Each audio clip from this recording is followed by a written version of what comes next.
Hello. Hey, hello. Hello, everyone. Hello, welcome to Long your time no see. monthly dose of the Animal Rights Show. Dose, I like that. Yeah, dose. I think dose is about the right word. I think.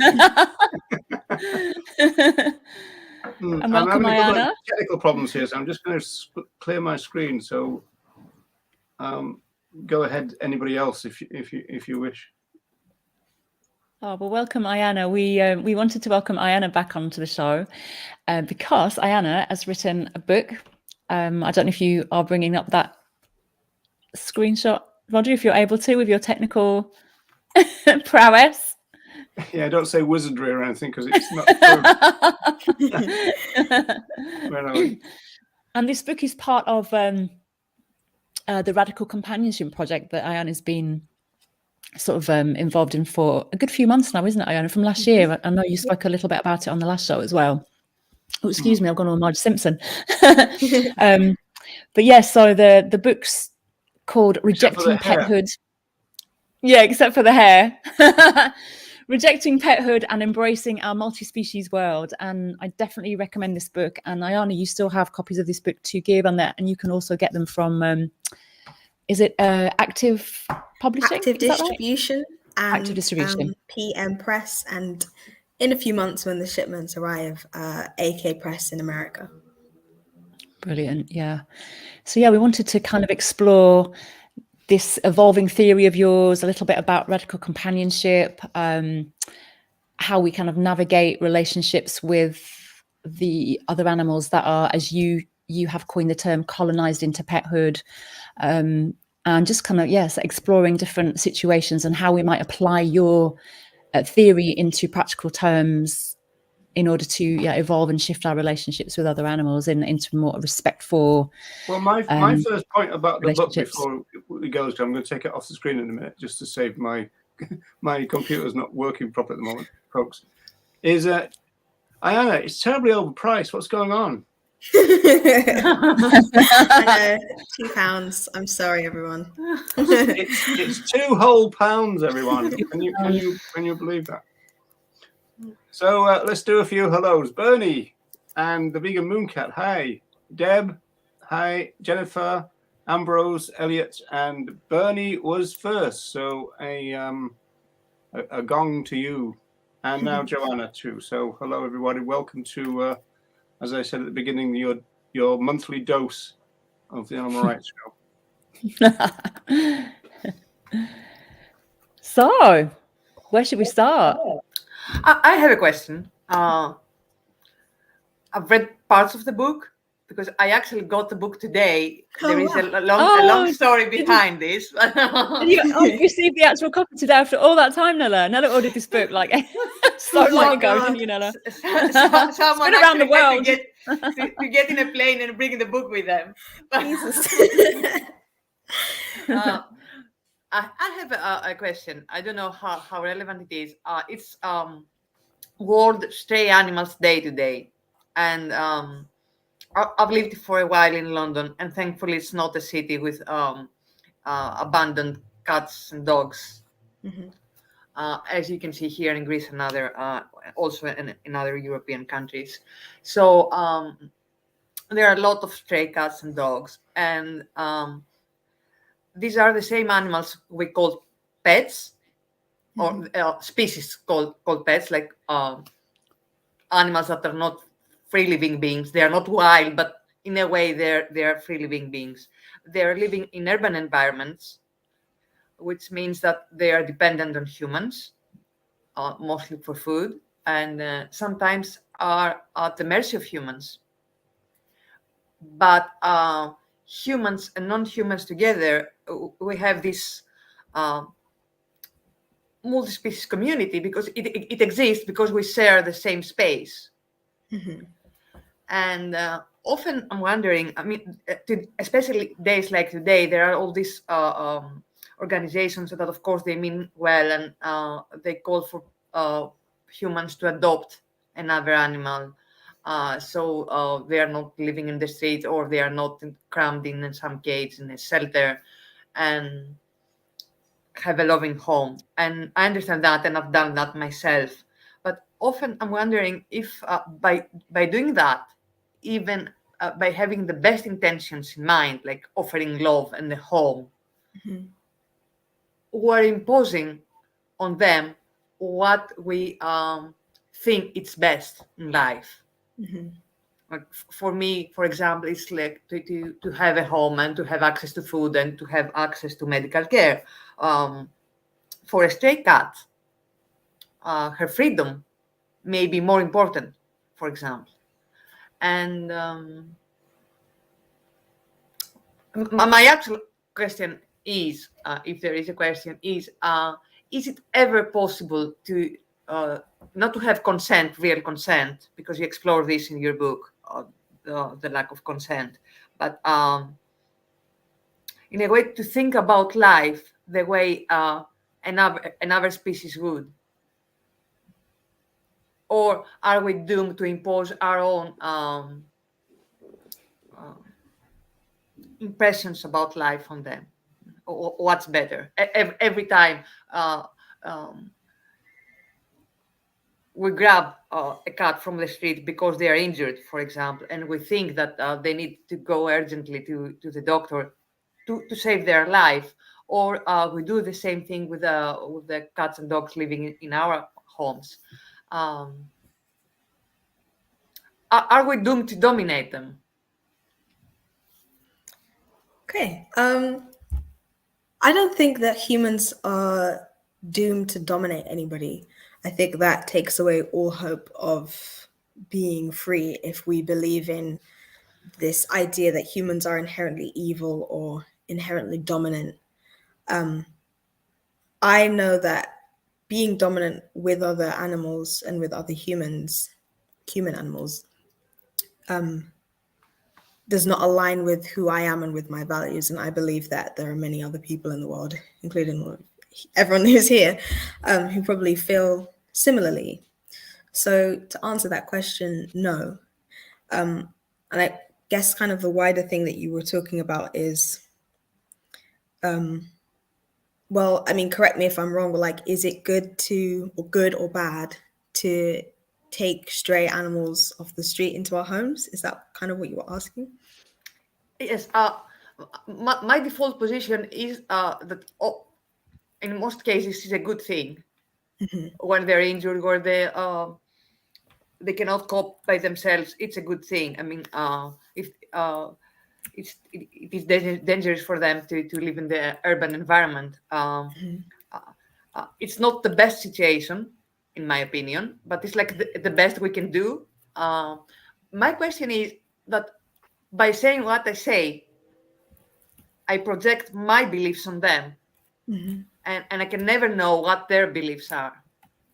And the same goes with humans. I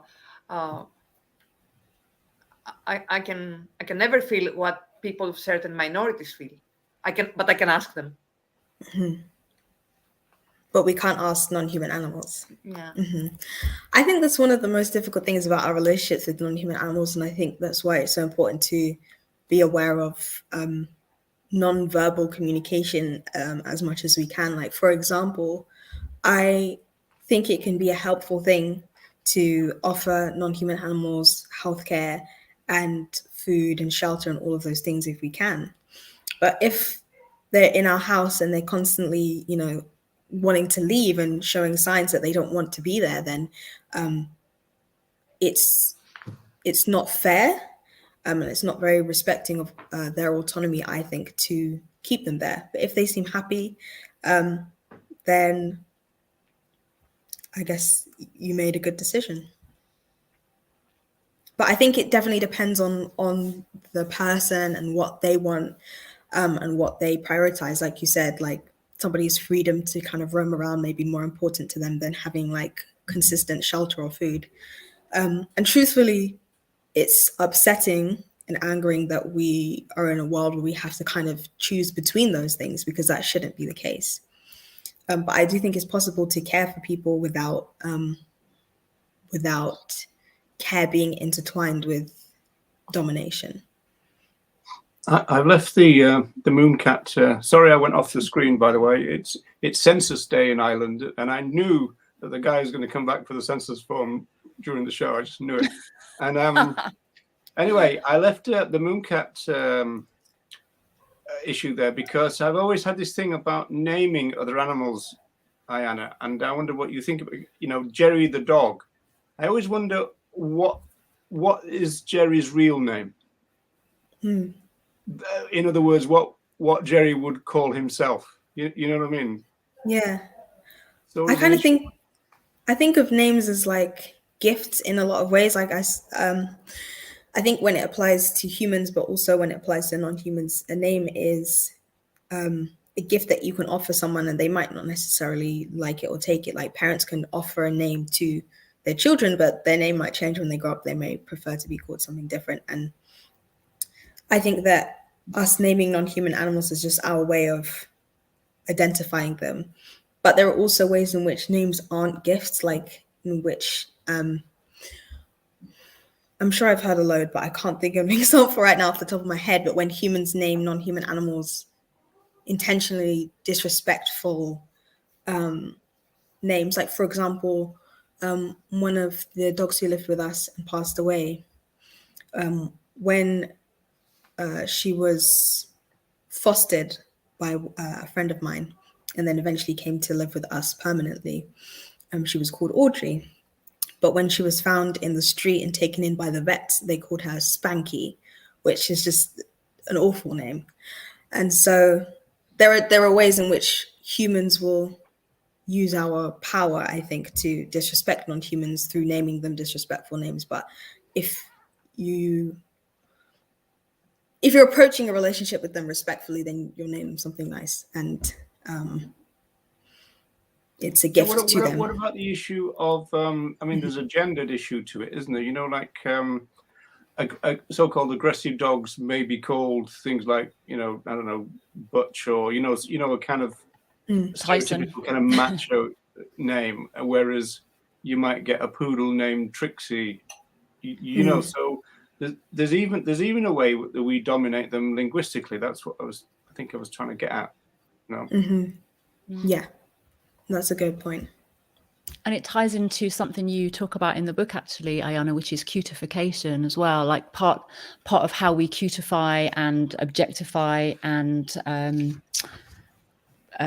of fetishize other animals is through our language, how we talk about them, how we speak to them and about them and their names and things like that. And I think that ties in with what Roger was just saying about what we might name them, but also how we might, you know, oh, they're so cute. Oh my God, you're so cute. You're such a little baby. And you know, or the way we might speak about them like that, even though the dog, the cat, whoever might be an adult, you know, we always have that that kind of cutification and fetishization of them as well. Yeah, it's interesting. I want to pick up a little bit on what you just said as well, that you said that they're an adult, which is also like, is a very good point, but I also wonder why it's acceptable to cutify people who aren't adults as well. Like that's also normalized. And both children and non-human animals kind of occupy this space of pethood and are cutified in various ways. Yeah, absolutely. It's worse though, isn't it? We infantilize other animals, don't we? I mean, you know, you see people saying, "Oh, who can adopt this 18-year-old baby boy or something?" in relation to a dog who's clearly an adult. Yeah, and you know, we do that. You know, or even call them. It's always been a grind for me, and I've said it before. Fur babies. I mean, I absolutely hate that. But I think Aiyana makes the point in terms of Aiyana would reject even the term infantilizing other animals, because it's almost like, why is that acceptable? Why is it acceptable to speak about babies and infants in a certain way? I think is this what you were getting at before, Aiyana? In that, why are we even thinking that it's acceptable to talk about the kind of small animals, or the puppies, the kittens, or the human children in that cutified way, but not the adults? It's almost like we need to maybe reject that as well, move away from that for all beings. because it's that you talk about this in terms of pethood is that cutification. It's a way of being of humans, or objectifying others because they're bringing them into a certain category of pethood, and that's cutification is a part of that process, isn't it? So maybe we ought to be rejecting cutification full stop, not just for adults but also for the young animals, young humans as well. Is that, am I on the right track with that a little bit? You summed it up very well. Yeah. No, it's strange. It is strange. Yeah, it's interesting. There's an interesting I don't have an inherent. There. I don't have an inherent problem with cutification. Obviously, I call a bunch of grown-ass people babies, just because I think there should be more space for tenderness. I think there's a difference, though. Like, I appreciate that, and I love the tenderness and stuff. That's a lovely value and thing to hold, and I would agree with that. But I think there's a difference between cutification and tenderness. Cutification is something inherently dismissive and in many ways like violent, because you are deeming somebody else insignificant because they hold this role of pethood or because you're cutifying them. It's not just about using the word like cutie. Like, that's fine. People can call each other cute. That's not a big deal. The big deal is when you almost weaponize your perception of them, or you weaponize your perception of their cuteness to see them as lesser, and see them as like minor, and use that as a reason to subjugate them. You're small, you're silly, you're cute, but you have no real opinion. Your life doesn't really matter beyond the fact that you're an object and you belong to me, and I dominate you and I own you. You are my little thing to show off and control. But that's not the same as saying, oh, you're cute, or calling people cuties. It's not the same as tenderness. So it's like being respectfully affectionate, I suppose, in a way. Exactly. It's tenderness is like a non-objectifying way of noticing other people's cuteness and sweetness and all of those things. I wonder whether we should go back to the Mooncat point here about, this thing about kind of trying to perceive what they want and knowing better type issue. And I guess that, again, encourages people to think of themselves as the parent, or the one in the situation who knows best, as it were.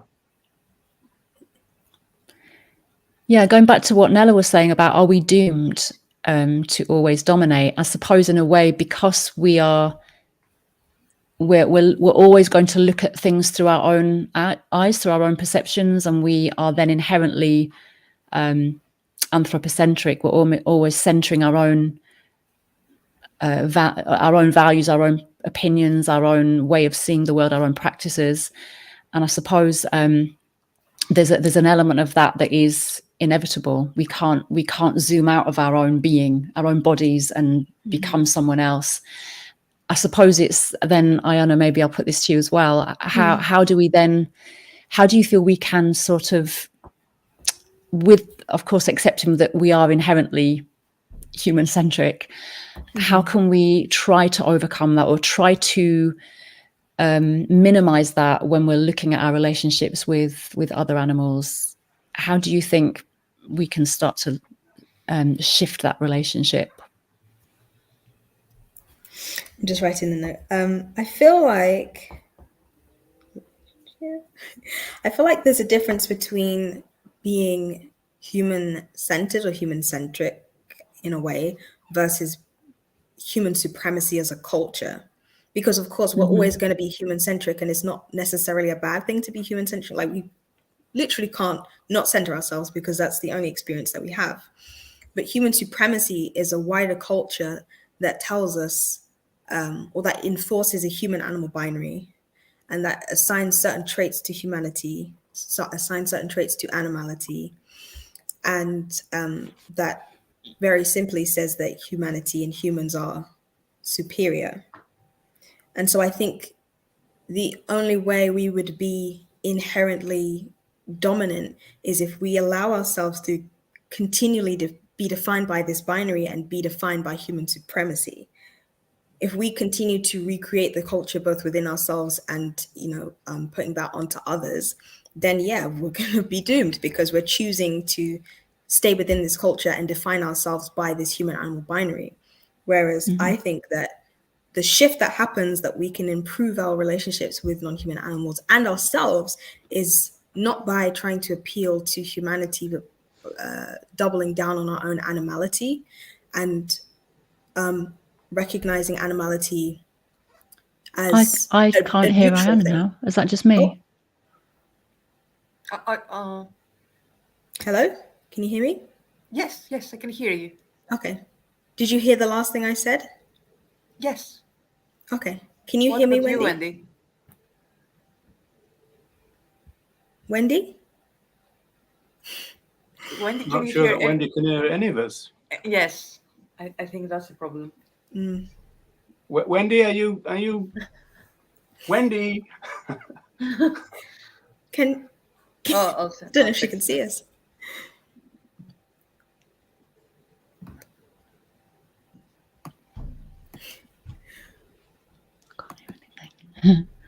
I can hear you. I can hear you. I just text her, Okay. so I hope she sees that.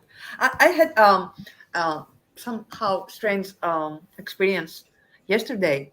There was a vegan event, and I got with some animal rights advocates that I know well enough, and we haven't seen each other for a long time. So there has been things happening to the other animals that they have been living with us, and some have passed, some were sick, and at the end, we were crying for all of us for different reasons, because each one of us thought that I had made the wrong decision about their significant other animals in their homes. Decisions about euthanasia, decisions about medical care, prolonged life, using medication, but having less quality of life, using everything medicine can offer, or not using enough, all kinds of different decisions. And absolutely no one was happy with their decision. Although I really believe that all these people had put a lot of thought into making this decision, and they had the best motives possible, and they were all anti-species. So they start from a point of respect. And I was thinking after that the fact that we can never know what a dog person or a cat person would have decided for themselves. In the same way that we can never know for another human if we don't ask them what they would do in the case of serious illness, for example, puts us in the position of having to be guardian and not really want to be one. Especially if one is not the type that likes to make decisions for other people, human or a human. A few thoughts went through my head while you were saying that. First of all, I think it was good, all of your, although painful, good the responses to the situation, because I don't think we should feel comfortable in that. It's a non-consensual situation. It's not okay, and it's not good. It's not nice to make decisions with somebody about their life and death and healthcare, and have so much control over them. And then I was thinking, about your point, where we don't necessarily want to be their guardians, and I'm wondering if this pethood dynamic almost forces us into a role as well, right? Animals are colonized into pethood, but maybe then non-human humans humans are humans are perhaps, put into another role of dominator, which would be interesting to think about and explore. And I guess this is kind of unrelated, but I might as well mention it. I was thinking about care and non-human animals and us being caregivers for them, but I also think it's important to recognize that that's not a set role. We're caregivers, but we're also in need of care, and relationships can be reciprocal.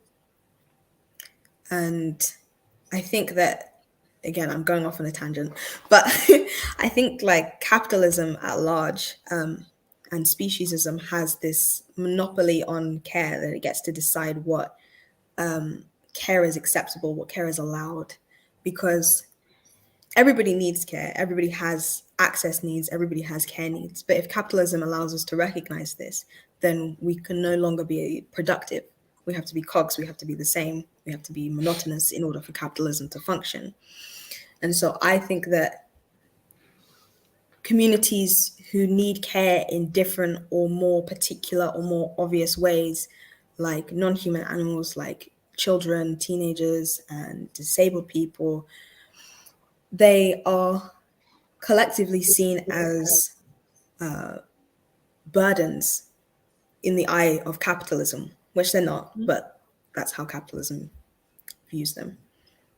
And I think that our culture, our human culture, our white supremacist culture, our capitalist culture ties in love and care with domination, because capitalism wants us to be able to control care and have a monopoly on care, because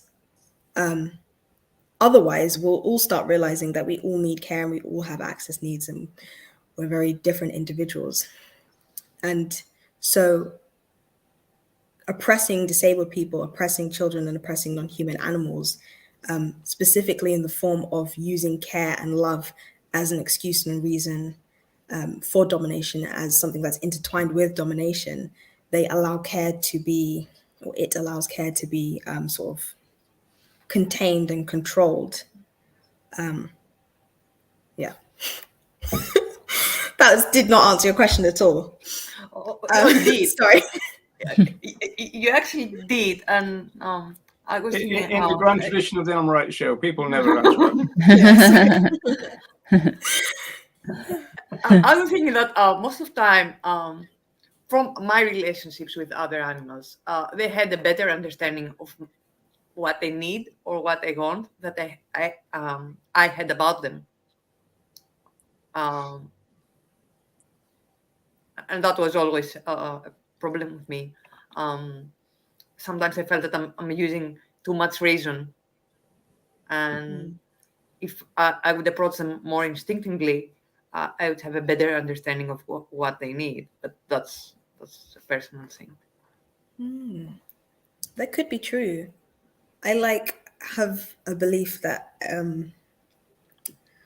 we all have an understanding of liberation within us, and being aligned with liberation, and therefore being aligned with our animality, and therefore other animals, we have to just connect with that part of ourselves. And so maybe you're right, maybe instead of intellectualizing things and overthinking things or just thinking about things, if we listen to the impulses and instinctual reactions that we have, that might tell us more about how to relate to others. Or not. Or not. It's just an idea. It's all really interesting, all this, isn't it? And Vegan Mooncat is saying we should not really have animals living with us, to be honest, but until we stop creating animals to live with humans, we surely need to take responsibility for their well-being. And Aiyana, I know when I've spoken to you before, building a little bit on what you were just saying then about the care, monopoly of care, in that you were talking, I interviewed Aiyana for Thrive Vegan World podcast, and we were talking about how... blatant advertising. Get it in there. It was a really good interview.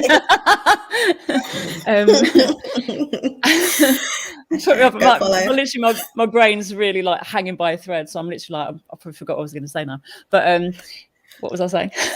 Oh my God. Talking about the monopoly of care, and you were talking about how, for example, even with sanctuaries, the response, we kind of tend to put the responsibility of care onto certain people, and I guess that goes in relation to sanctuaries as well. Like, we have these places that we call sanctuaries, and the responsibility falls to the amazing people that run sanctuaries, and they burn out and they dedicate their lives and they struggle to raise funds, and activists will kind of rescue other animals and then deliver them to a sanctuary, and then the responsibility is shoved over to those people, and it's to that place. Whereas in a way, in a liberated world, we ought to be taking more collective responsibility for each other in our entangled relationships, and not placing the responsibility in that monopoly of care, like you were just talking about, and that we all should be sharing more of that responsibility, and that we ought to be practicing sanctuary as a practice within our communities, rather than putting all the responsibility onto certain people in certain places, and that in a collectively liberated world, that would be more the case. That would be more community, more collaboration, cooperation, more care within our communities. And that's a really interesting thing, isn't it? And maybe then things like the vegan mooncat is saying, that we need to take responsibility for their well-being. And I totally relate to that, vegan mooncat, because I have these struggles myself with cats and dog people who live with me. I'm constantly battling and trying to navigate this world for them, and trying to get their consent, trying to do my best for them, whilst also thinking I'm taking control of your life. And actually, Sebastian's here. Hey, Sebastian was on our last show. Also brings this up. Where is it gone?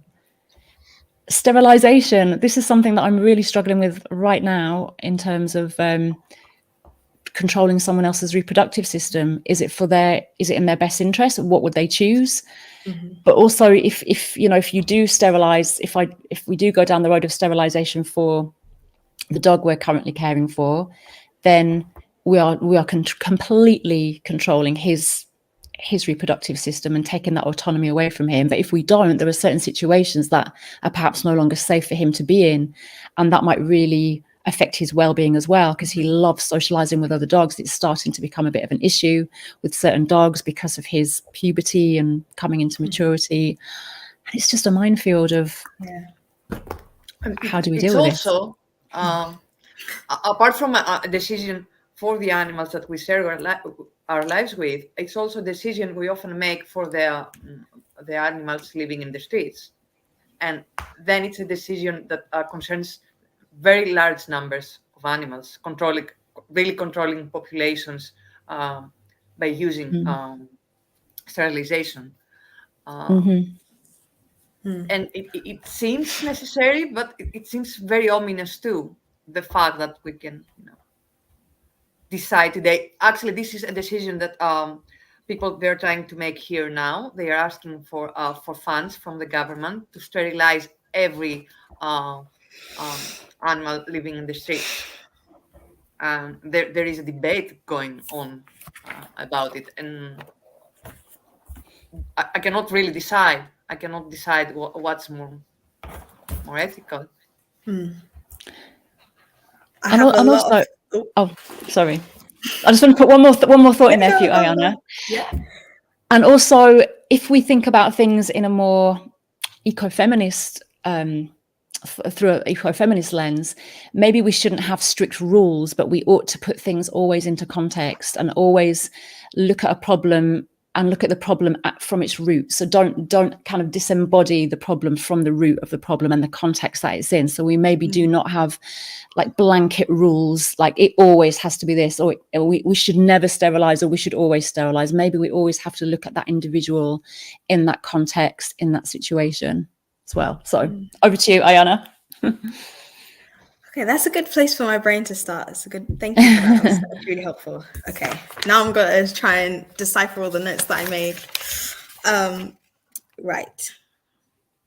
So this is kind of going to tie like a lot of thoughts together, but bear with me.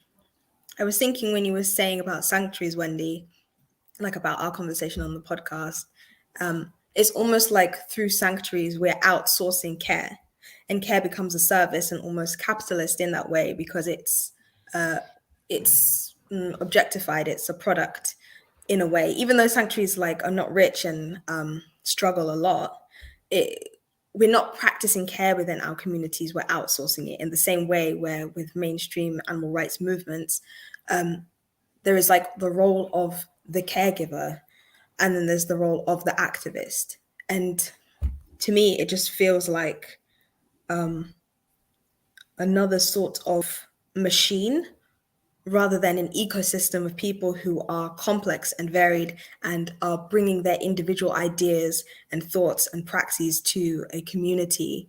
And if everybody's thinking the same and doing the same things, if everybody's being in the role of the activist, the job of the activist, or the job of the carer, the role of the carer, and following the same ideology and script, then no one is really individual, and people therefore are not valued for who they are and are seen as disposable. When everybody has the same opinion, then is anybody really an individual? Is anybody really a person, or is it just one big machine? And then I was thinking, I kind of disagree with the point that came up on the screen a bit back, where someone was saying that ideally animals shouldn't live with us. I think I kind of get what they were saying about they shouldn't live with us in the context of pethood, but I don't think that animals should not live with us at all, because I think that we live in a multi-species world and we should embrace that. It's not about caring for non-human animals until we can kick them out. It's how do we evolve our relationships with non-human animals so that our caring and us being cared for is a reciprocal cycle and ecosystem, rather than a product service that we are outsourcing or that we're offering to somebody. Like, how can we make it less factory-like and less oppressive and dominating and unequal? And how can we balance the scales and live together in a more harmonious, sanctuarious way? That's definitely not a word, but it should be. If it isn't, it should be. It is now. It is now, exactly. All words are made up. Words are made up.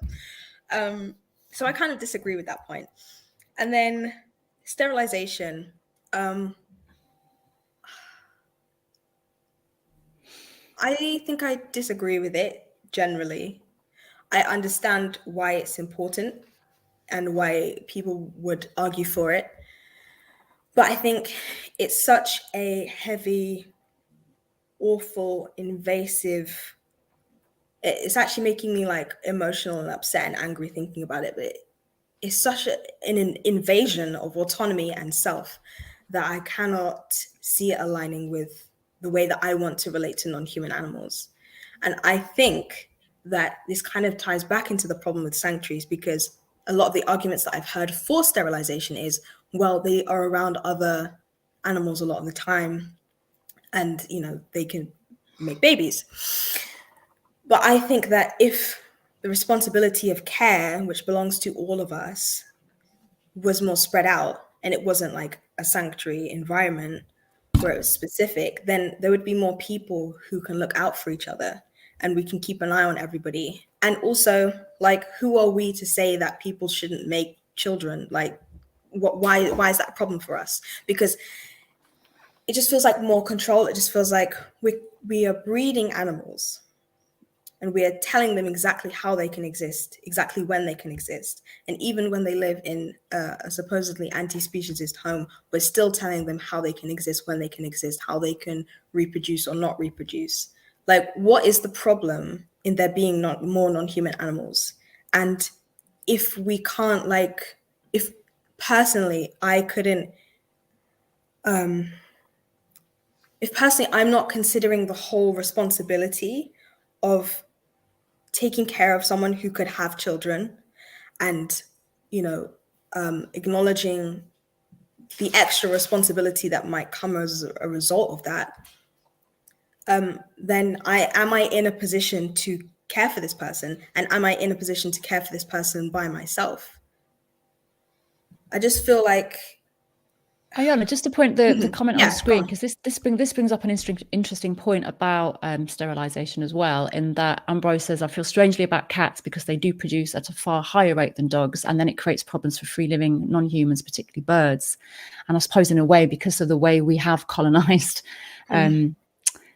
basically we have colonized cats, haven't we, in this way, and it's I guess it wouldn't have been it wouldn't evolve naturally that way, the amount of cats that live in society, I guess, or maybe it would, I don't know. But I get, how do you feel in terms of what Nella was saying about controlling populations, when there may be a clash between different species of other animals? Would that change the context for you? And may I add something to this question before you answer, Aiyana? Also, not layer it on, Nella, layer it on. Not about consequences to our species, but to the person themselves. For example, a stray cat that gets pregnant all the time and gives birth all the time, and they become exhausted. And there is also the psychological burden of losing, often seeing their young ones, their offspring, dying. Or being killed by cars or evil humans. Sometimes the argument is that by doing this, you protect the individual from a worse kind of life.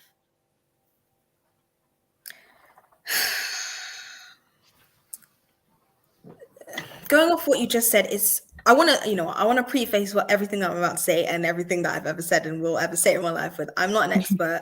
I'm not trying to come up with all the answers. And I'm also not a biologist or somebody who knows about population. So I don't know if I can really effectively speak to that on a philosophical level in terms of how I see the world and feel about non-human animals and myself and my community and whatever. It still feels wrong to me. Whether or not like people do it is a different question, but it feels wrong to be the controllers of a population. I think that's all I'll say on that matter. But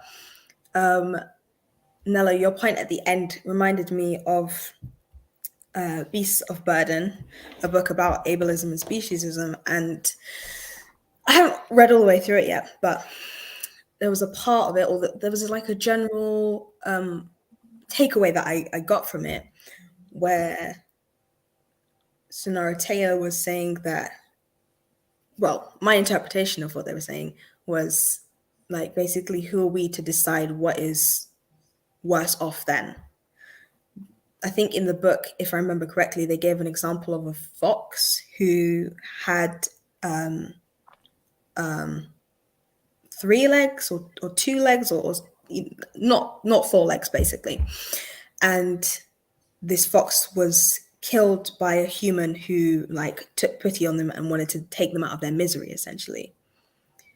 And it's just, who are we to decide whether that person was in misery? This person has, been alive with 2 legs or 3 legs or 1 leg or no legs. I can't really remember, but however many legs, this person has been alive and they are surviving and they fought to stay alive. And, that's just one example, but that's what your comment made me think. Like, who are we to decide what is worse off? And the point is as well, like, neither the human nor the non-human in the situation of the stray necessarily has let me find my words. Like the dog, for example, can't choose to access a vet without a human. So, God, my brain is just like, I can see it turning into mush as I speak. Don't worry. I know that feeling very well. But it's just like the non-human animal doesn't have access to this healthcare without the human. So however they see the world, that's not necessarily an option in their life, automatically. That's not the point I wanted to make. But generally, who are we to decide what is worse or not worse for somebody that we can't have that deep conversation with? I don't think it's our I don't know if it's our place, but yeah, I'll shut up now. Do you think that maybe it's sometimes because the other animals don't have this option, that the vet's option, for example, in their mind, but and they cannot access them without us. But maybe this is why we convince ourselves that we know better. For example, when I took the cat to the doctor, it was a painful, psychologically painful experience for her. I thought I knew better because I knew that this treatment is going to last, I don't know, 3 days, and then they will be healthy and happy again. They didn't know that at that point.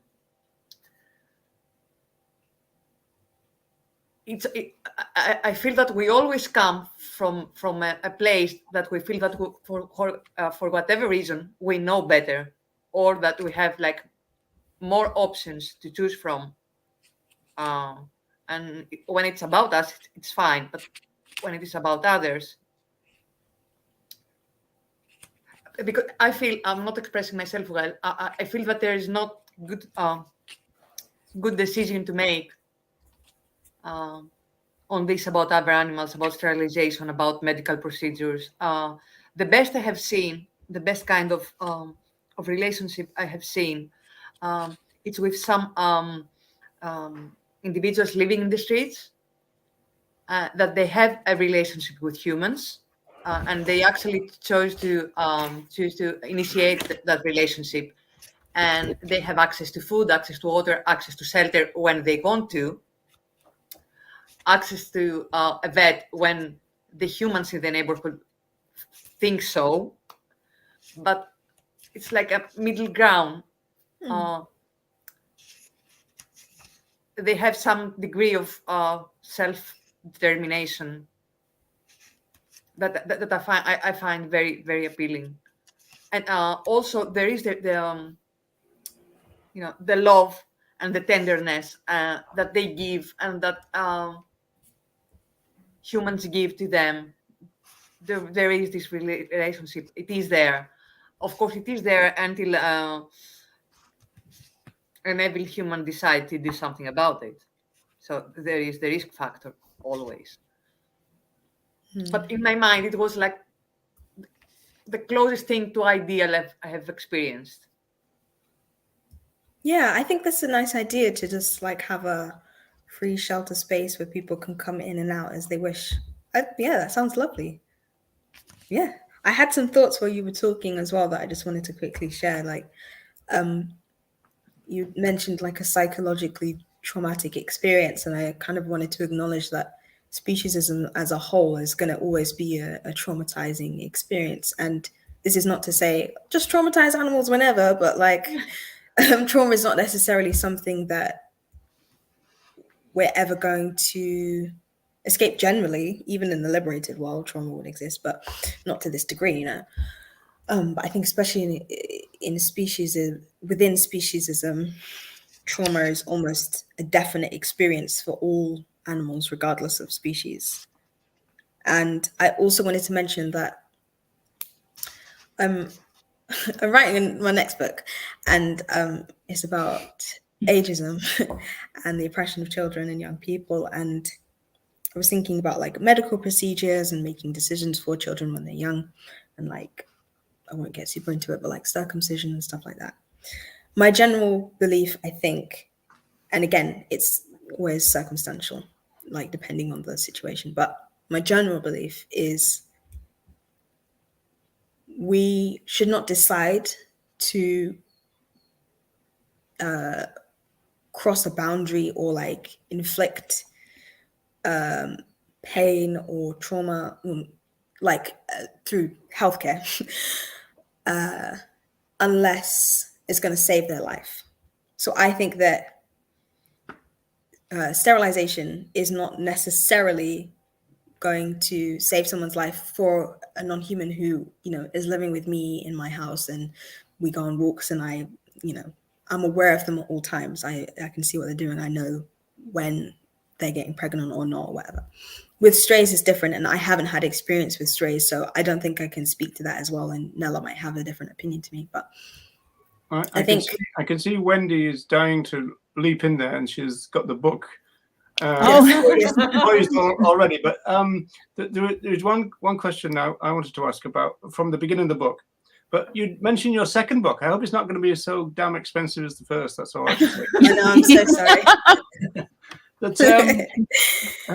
But quite close to the beginning of the book, you talk about you define speciesism, and you say that because of your status as Black and queer, you are animalized because of that, but you are not really in a position to fully understand speciesism, and that puts us other three here at a worse disadvantage in that sense. So does that mean that no one can understand speciesism, do you think, as a concept? Or I think humans can understand speciesism to the end of our humanity, or like our end of our experiences. But because speciesism is a multi-species experience, and we are not multi-species, I don't think that we'll ever be able to understand it from all the perspectives, and therefore get like a fully put together understanding of what it is. Even among like intrahuman oppressions, racism, for example, people are still like working on theories. People are still trying to, put together and understand the culture and system, like, as white supremacy and racism, etc., etc. So, yeah, I don't think that humans could ever understand speciesism in its greatness, and like, not greatness is in a good thing, but greatness is in a large, overwhelming thing. So some of us may be in a better place, but nobody's going to be able to do it completely. Yes, exactly. And I also think that like varying opinions on it are important. Regardless of like other human experiences, I think everybody has an experience of speciesism, even if that means that they are the person, or especially if that means that the person being speciesist. And also speciesism will probably function in different ways depending on where in the world you are.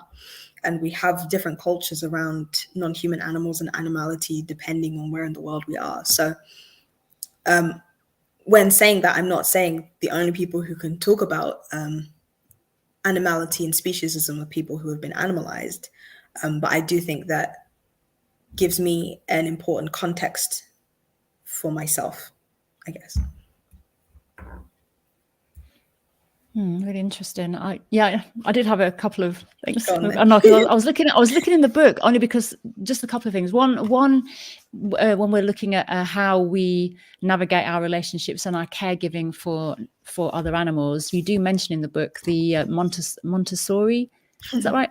Yeah. Montessori approach to caregiving, and you kind of just briefly touch on that with play is work, independence, hands-on learning, respect, freedom within limits, observation, and prepared environments. And the Montessori approach was Maria Montessori, who in late 19th century in Italy developed this approach for children who had mental and cognitive disabilities, and developed a learning practice to help them. So you do kind of touch on that as a kind of framework to maybe look at how we might navigate some of these issues with non-human animals.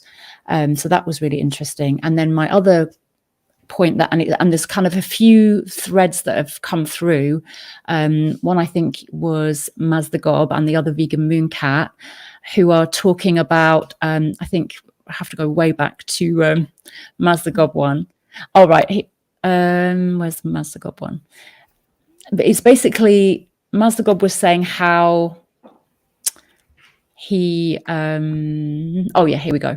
How he basically agreeing with kind of perhaps not kind of having non-human animals living with us, not as companions, for example, but obviously appreciates and kind of loves the relationship that we can have with non-humans, and finds himself being selfish and wanting to have a very furry friend, as he calls that. And then Vegan Mooncat was saying, if I can find Vegan Mooncat's Eventually, we should move towards not having animals live with us.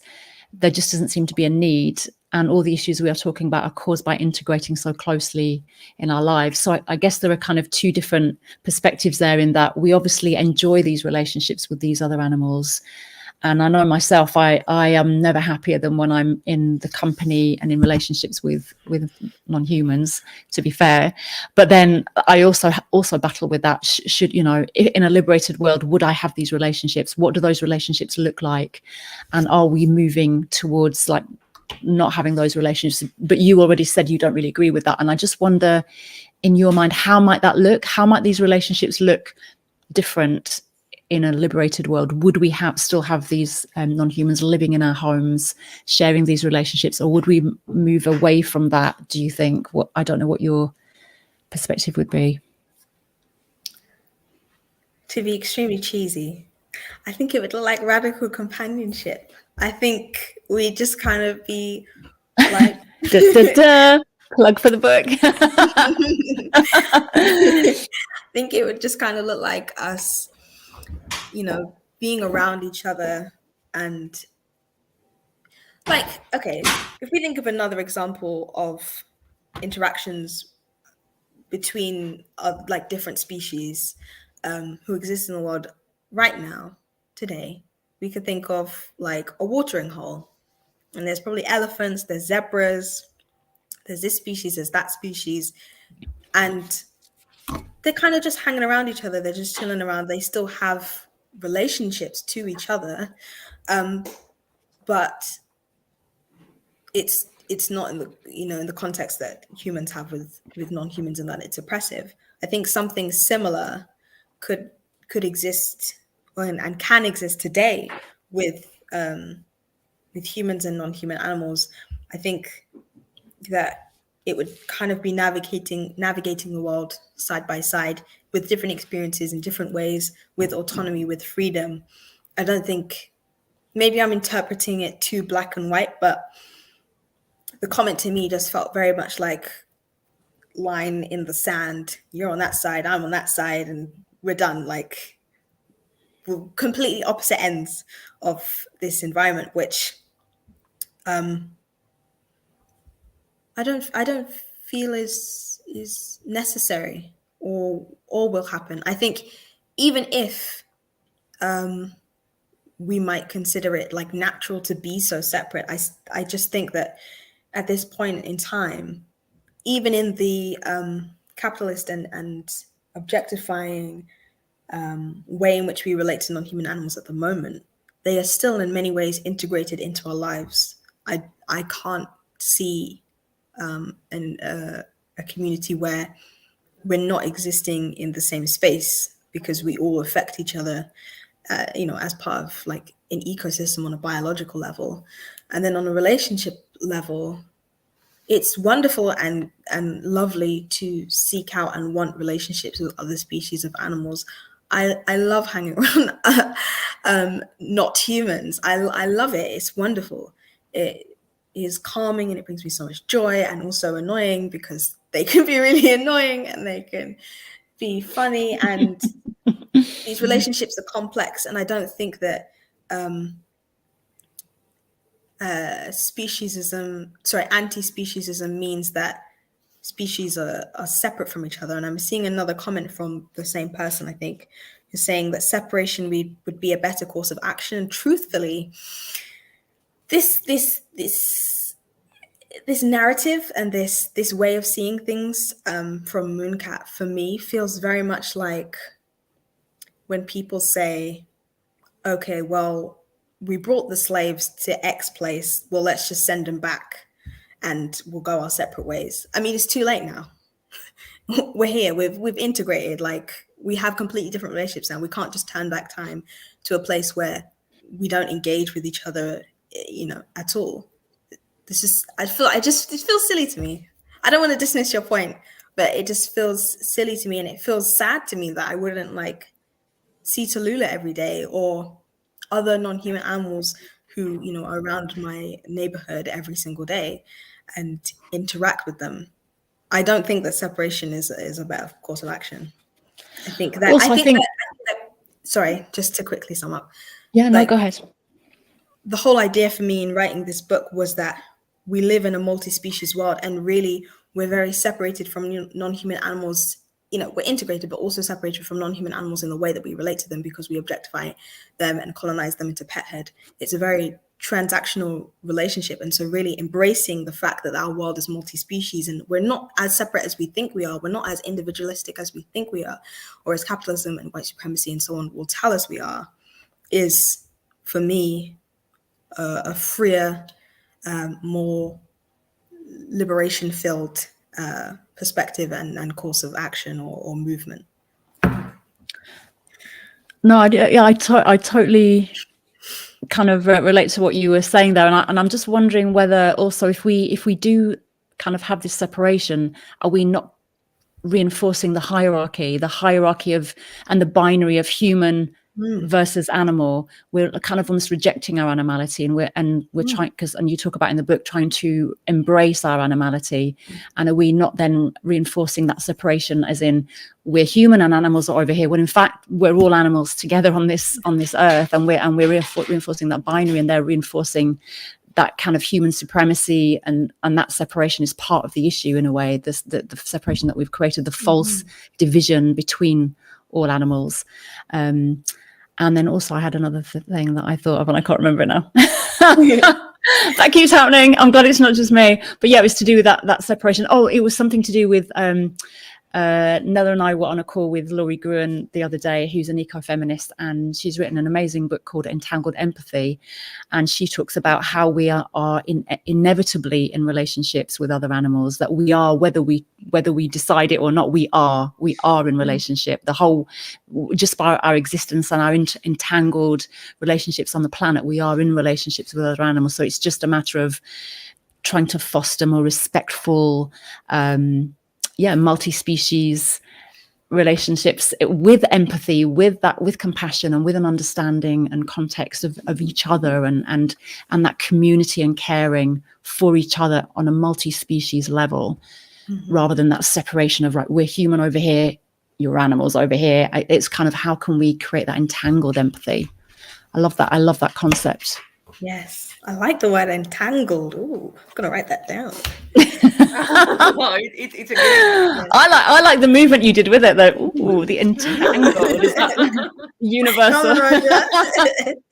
Well, sociologists would call it webs of interdependency, Yes.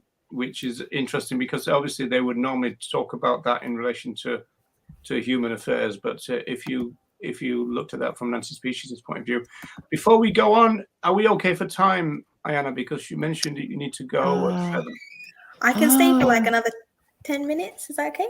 Oh, yes. No. Okay, well, bye. I'm so happy to see you. Bye. Eject button. Something. Just because it is the World Stray Day today, I just want to mention we do it here in Greece every year. The 2 dogs, Canellos and Lucanicos, who used to be always with the protesters in every protest in Athens against the police, and they never missed a protest. So very anarchic dogs, very radical companions. Voluntarily. There are actually lots of pictures of them. They were never with the police, always against them. They knew better. Always with the protesters. It's beautiful. Oh, here we go. Hang on, Vegan Mooncat's come back with a little something. Dogs roaming the streets, not being controlled by humans in our cities and towns, would form packs and attack us like they do in wolves, dingo, etc. I love being around animals, but disagree. Yeah, and I suppose there's going to be different perspectives.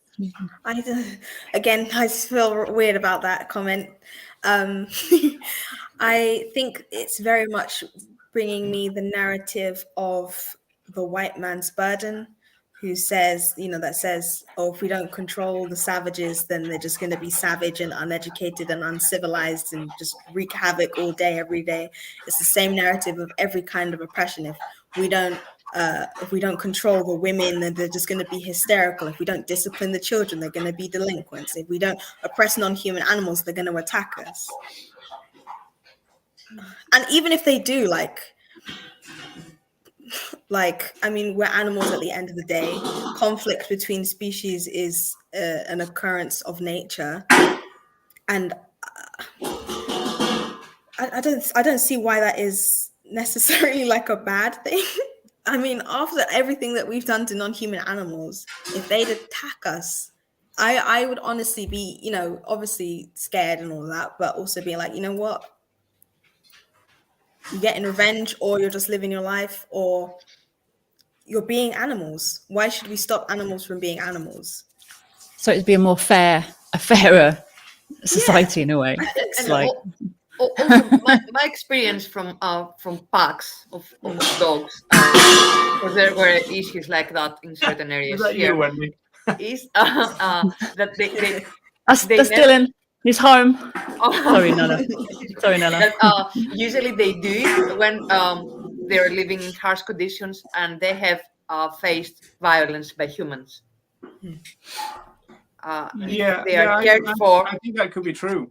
In fact, in 1982, John Bryant wrote a book called Fetid Kingdoms, and he envisaged... What year, sorry, Roger? What year? What year was it? It's the 1980s. And he envisaged this idea of other animals kind of interacting with us peacefully. And he was kind of suggesting perhaps that if we had stopped being oppressive towards them, then they would perhaps recognize that and not be aggressive towards us. And I've seen societies like in Turkey, for example, where there's lots of street dogs, and they seem to have that, you know, a kind of, you know, there's a interdependency again there, but there doesn't seem to be any violence apart from humans who every now and again cull them, you know. So yeah, it's not like in other parts. Sorry. No, go ahead. Sorry, it's not like in other parts of the world where it's a lot of non-human species interacting with each other that they just like are constantly attacking each other. I don't think that, I can't see that happening. And if it did, it feels like very what if rather than a real current problem that we're trying to prevent and control them over, rather than something that's happening right now that we need to, you know, deal with. It's like, well, if they did this, then now we should control them. But to me, that doesn't really and also make if you looking at different species, I know, but I always remember Patrice Jones talking about when she first started kind of setting up sanctuary for hens and then roosters. Actually, there's a lot of roosters get a bad press, you know, they're aggressive, they're going to attack all the hens and this, that and the other. And actually she and her partner set up the first program to rehabilitate roosters, and she said she learned from the roosters taught her and her partner how they needed to live. And from that she realized that actually it was very much projected onto them, this whole identity of what roosters were. It was that almost like toxic masculinity projected onto the roosters, and how actually now at Vine Sanctuary they have roosters living with lots of different species of other animals, and they have a lot of species very, very much integrated. They don't have that separation of species in the sanctuary, and species that maybe you would think, oh, they're not going to get on, they're going to attack each other, they actually have created close relationships and friendships within these interspecies relationships at the sanctuary. So it's quite interesting to watch that when it's allowed to play out with dominance and control taken away, and learning from those individuals that things do evolve in a very different way. Because obviously, you know, we don't exist in a vacuum. Our environment creates us and shapes us, and we create our environment. It's a co-creation. It's a fluidity. That was literally the note that I literally just wrote down before you said it. I literally wrote down violence doesn't exist in a vacuum, and you said that. Well, the same wavelength, Aiyana. Always. Yeah. Well, I don't need to make my point then. You just said it. Oh, well, glad to be of service. Yeah, no, it's interesting. Only all of us going vegan will change that. Bernie V, yes, I know. If only, eh? If only. One day. Yeah, Well, and Vegan Mooncat agrees with it's that an as well. entirely Humans are the most interesting savage. debate, though, isn't it? You know, the savage. I mean, we're brought up to think of nature as red in tooth and claw, and you see that a lot with comments. You know, if we didn't kill them, they'd kill us and everything, missing out the fact that the majority of other animals are herbivores anyway, and so they do tend to kind of not necessarily be looking to attack all the time, and even the ones who are predators tend to do it when they're compelled to, and at other times they tend to be okay. I mean, there are instances where, for example, a predator have rescued individuals from prey species when they weren't hungry, as it were.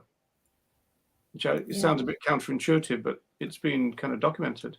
Yeah, because they're people. I think honestly, this whole idea of savagery is an interesting point to explore in general, but particularly in the context of humanity and animality, because I'm wondering what defines savagery. Like, savagery is so often associated with animality, and we see non-human animals as just like innately and inherently savage, and we see humans as like animals who have been civilized and therefore have been in a way like separated from that savagery. Jesus. But savagery is also an idea that is like existing along racialized lines. It's existing along gendered lines and various other kinds of oppression. I think maybe it's important to be more considerate and careful when we're using the word savage, or just like deep it a bit more, because that word in itself carries so much meaning and weight in terms of what it means for non-human animals. And I don't think it's really a question of like most savage or least savage. I think kind of what we've all been saying, it's within context, and this idea that violence and so-called savagery doesn't exist in a vacuum. We exist and are influenced by our environment, and violence is a result of trauma, and trauma is an energy that is passed around through people and through systems. Oppression, speciesism, racism, etc., are all systems of formalized and organized trauma, if we boil it down. And so, well, I I suppose just thought it was just to raise Mooncat's position a little bit. When and if it does happen, we'd obviously have to deal with it as well, wouldn't we? So it's not as though we couldn't envisage it not happening, even if it was like a mistake, or someone was taken by surprise, that that kind of situation. So it then kind of makes us possibly think about moral agents and moral patients, maybe, but that's definitely for another time, because we certainly don't have to do that in a minute, but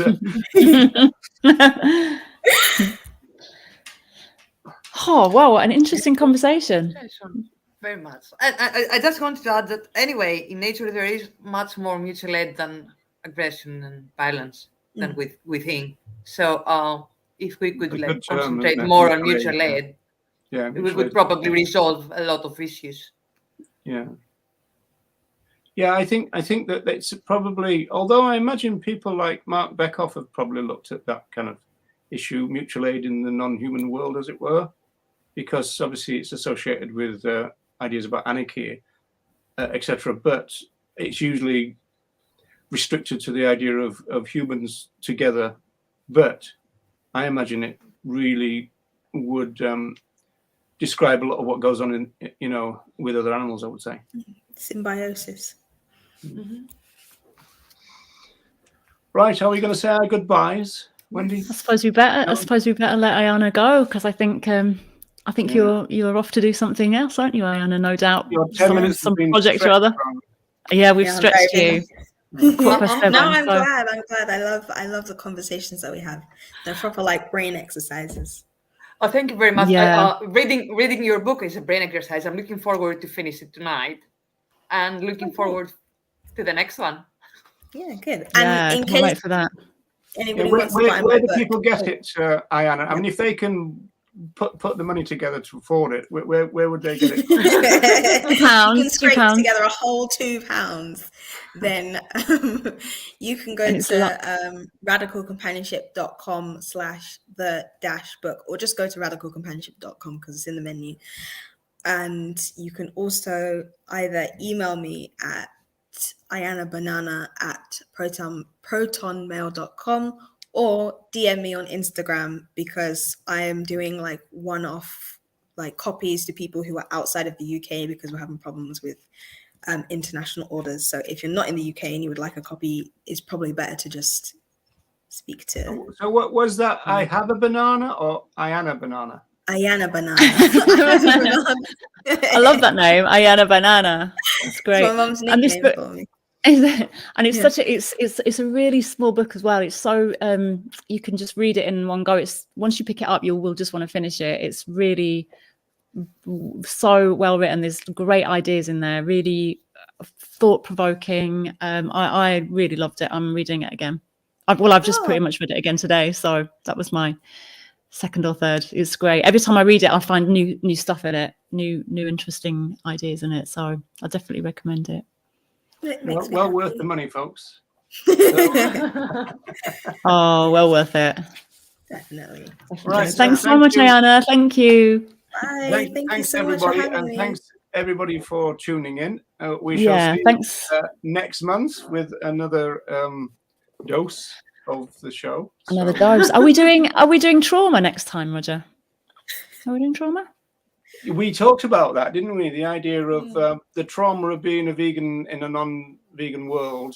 You know, we get examples of it all the time, I think, and yeah. So sometimes I think it's more pressing than others for individuals, but I think it's definitely a prevalent thing. There's a lot of psychology about it, and some social psychology. So it is an interesting issue for sure. So we might do. Yeah, might do. We'll see. We might do. That's Roger's final word on that. We might do. We'll see. Well, what can I say? It's not down to me, so. No. But thanks everyone in the comments. That was really brilliant conversation. Great comments from people watching.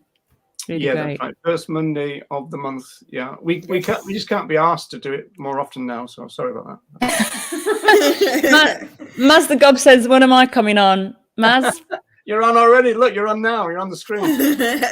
pick a topic. What do you want to come and talk about, Maz? We'll get Maz the Gob on. Oh, thanks so much, Aiyana. I really appreciate you coming on Thank you. It was great. exploring this with us. Thank you so much. Take care, everyone. Bye. Bye.